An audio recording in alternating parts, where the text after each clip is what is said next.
अभी तो यहीं थे, क्षण भर का समय भी नहीं हुआ, कहां चले गए? किसी ने मेरे लाल को देखा क्या? कहां जा सकता है? किसी ने तो लिया होगा, अदृश्य तो नहीं हो सकता। देखिए कहीं पलंग से नीचे तो नहीं गिर गया।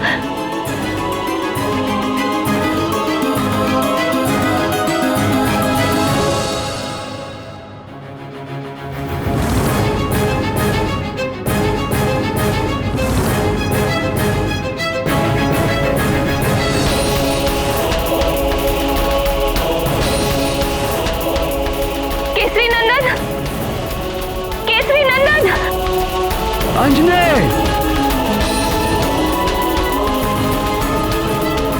अंजने,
ये कैसा चमत्कार है प्राण वल्लभ?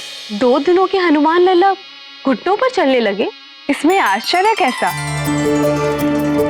हमारे श्याम सुंदर ने भी जन्म से 6वें दिन ही राक्षसी पूतना के प्राण खींच लिए थे। आंखें जो देखती हैं और जिसे सत्य मानती हैं, वो अधिकतर एक भ्रम होता है। सर्वव्यापी भगवान शंकर अपनी 8 मूर्तियों के रूप में इस जगत के हर तत्व में वास करते हैं।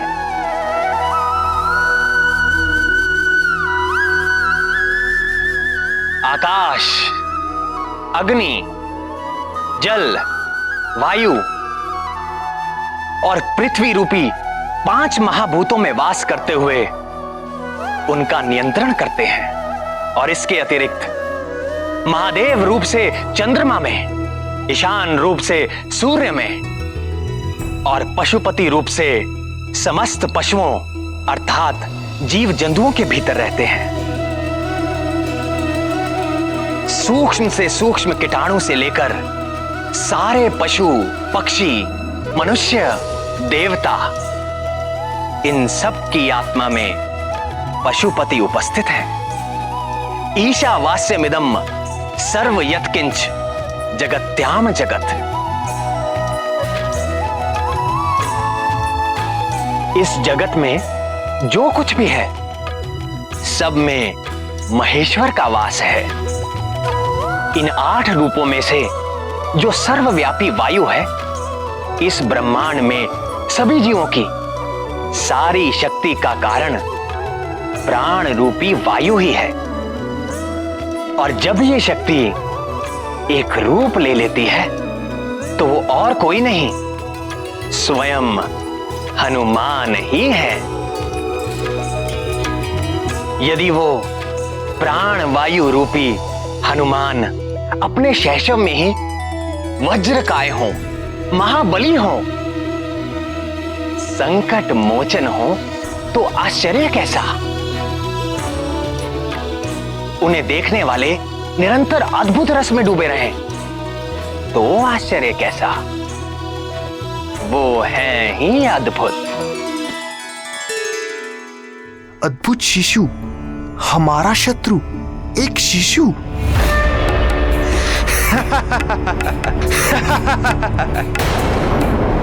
वाली भैया, मुझे आपसे ये आशा नहीं थी।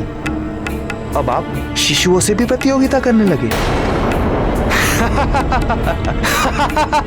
ये कोई हंसने की बात नहीं है सुग्रीव। वो मरकट कोई साधारण शिशु नहीं है।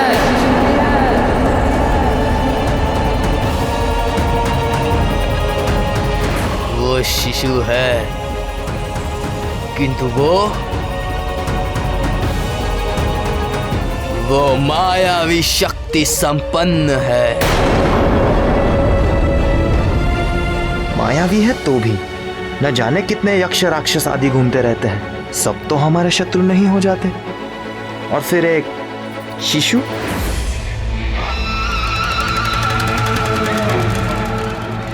तुम समझते क्यों नहीं सुग्रीव? तुम मुझ महानतम के निर्णय पर संदेह कर रहे हो। तुम्हें क्या लगता है मैं महानतम अकारण किसी अजन्मे शिशु के प्राण लेने का प्रयत्न करूंगा? नहीं वाली भैया, मेरे कहने का ये अर्थ नहीं है।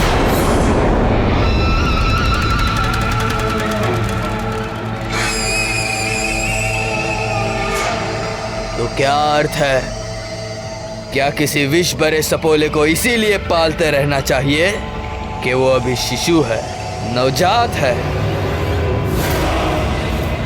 अरे मूर्ख, बुद्धिमान तो वही है जो विष वृक्ष को बढ़ने से पूर्व ही उसे जड़ से उखाड़ के फेंक दे।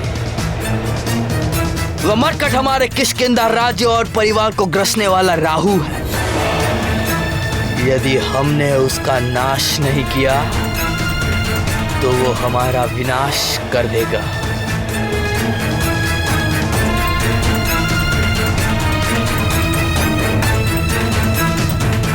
किंतु आप ये सब कैसे जानते हैं?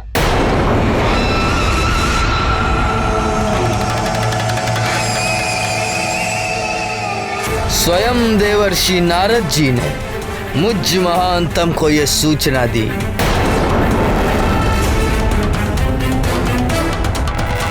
यदि ऐसा है तो भैया मैं भी आपके साथ हूं।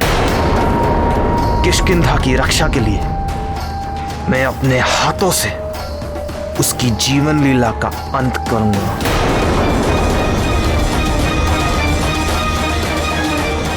आप जब कहें तब मैं चलने के लिए प्रस्तुत हूं। कब चलना है? कल भोर में ही।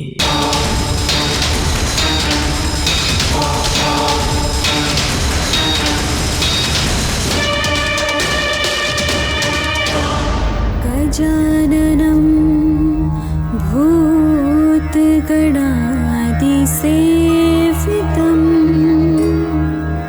गजाननं भूतगणादिसेवितं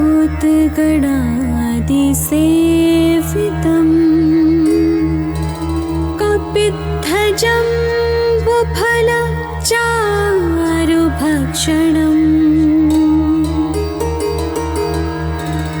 उमासुतं शोकविनाशकारकम्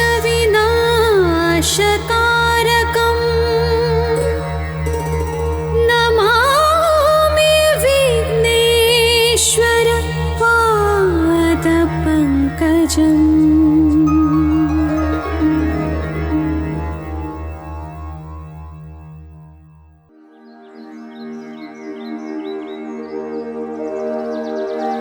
पृथ्वी सगन्धा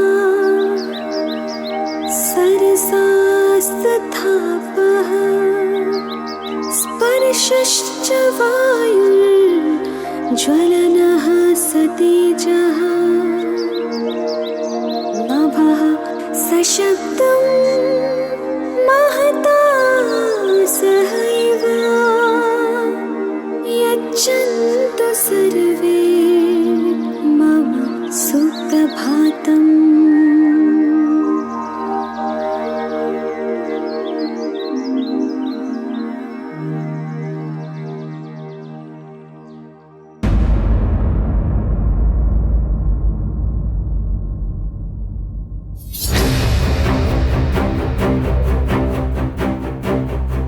सोच कह रहे हो भैया, फिकर चलता है। अरे बुद्धिहीन, यदि किसी सैनिक ने हमें देख लिया तो पकड़े गए तो बंधक बना के रख लिए जाएंगे, और पहचाने गए तो?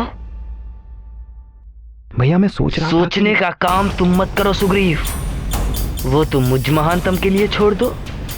तुम केवल मेरी आज्ञा का पालन करो, समझे? जी भैया। भैया मेरे मन में एक विचार।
कितना मोहक शिशु है, इतना प्यारा शिशु मैंने आज तक नहीं देखा।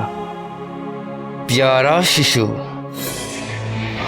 अरे मूर्ख, ये वही मरकट है, हमारा शत्रु, किष्किंधा का शत्रु।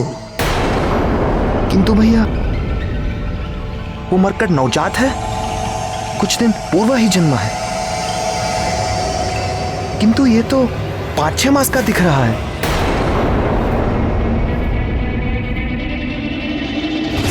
ये तो सचमुच 6 मास जितना बड़ा है, किंतु ये कैसे संभव है? इसके जन्मे तो 5 दिन भी पूरे नहीं हुए।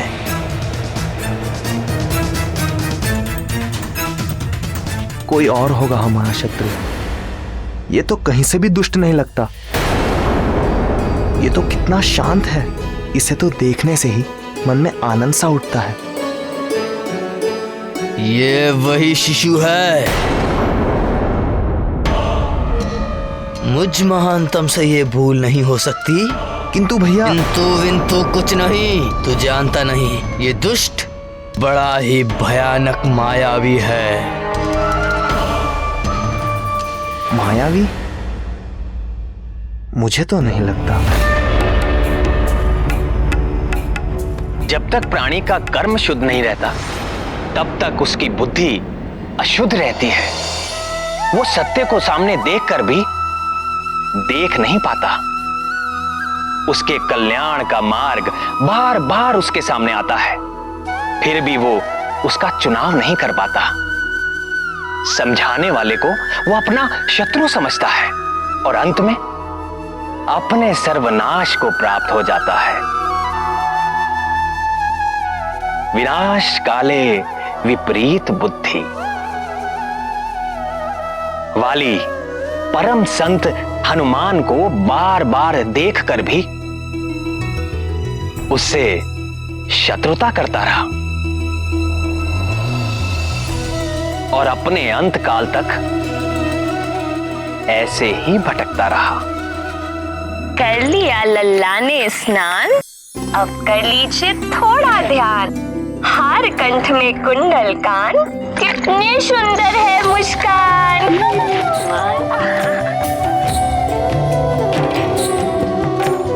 महारानी जी, आप कुछ खा लीजिए। जब तक युवराज का अन्नप्राशन नहीं हो जाता तो उनके लिए भी आपको ही खाना होगा ना।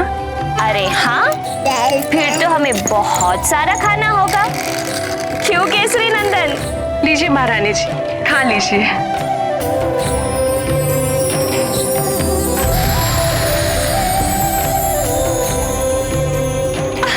नहीं नहीं नहीं, अभी नहीं। ढाई माँ, आप भी खाइए ना।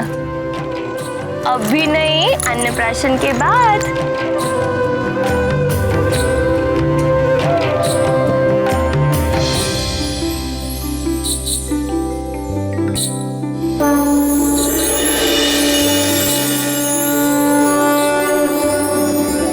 भैया, ये तो घुटनों के बल चल रहा है और आप कह रहे हैं कि 6 दिन का भी नहीं है। मायावी है मरकट, बोला था ना मैंने। युवराज जी, थोड़े और बड़े हो जाइए, फिर मैं स्वयं आपको सेब के ऊपर में ले चलूंगी। चलेंगे हम उपवन, खाएंगे फल हम भर मन। महारानी जी, मैं आपके लिए स्नान का प्रबंध करती हूँ। केसरी नंदन, अब मैं स्नान करके आती हूँ।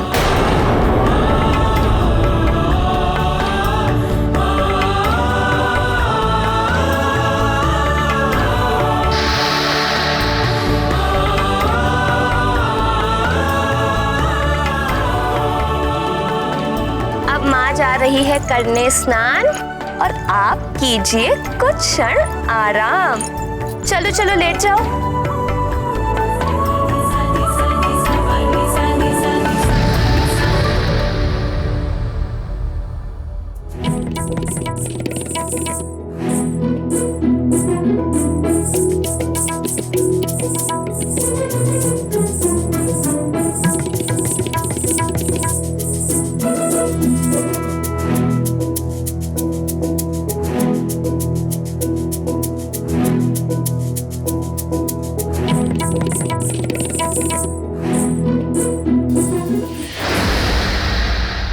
देखो तो इस मायावी मरकट को, 5 दिन का भी नहीं है और सेब खाना चाहता है।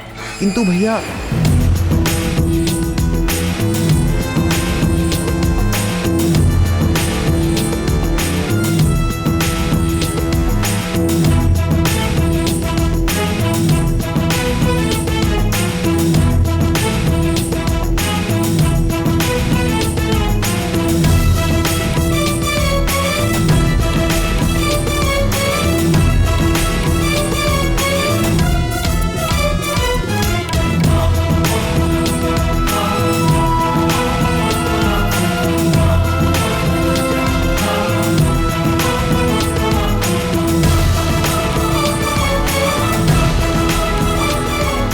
महादेव, भैया ये तो खड़ा भी हो गया।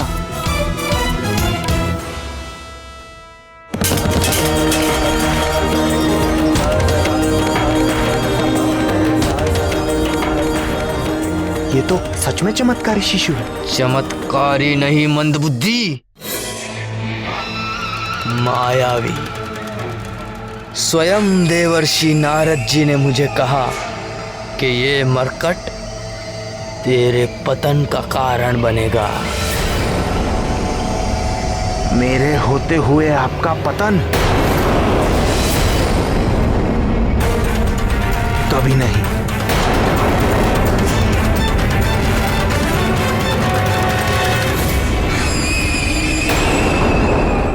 हनुमान लला की बाल लीला देख वाली भी आश्चर्यचकित रह गया। उसे अपने ही बल और पराक्रम पर संदेह होने लगा, परंतु अहंकारी वाली को किसी भी स्थिति में हार स्वीकार नहीं थी। वहाँ केसरी और अंजना हनुमान लला के दिव्य कुंडल और कंठहार को लेकर भी चिंता में पड़ गए थे। तब स्वयं बृहस्पति जी ने उन्हें बताया कि ये दिव्य कुंडल और कंठहार केवल युवराज की माता ही देख सकती हैं।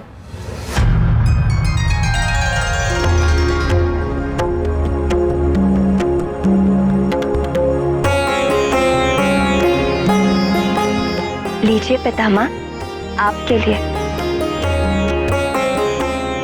सौभाग्यवती भव।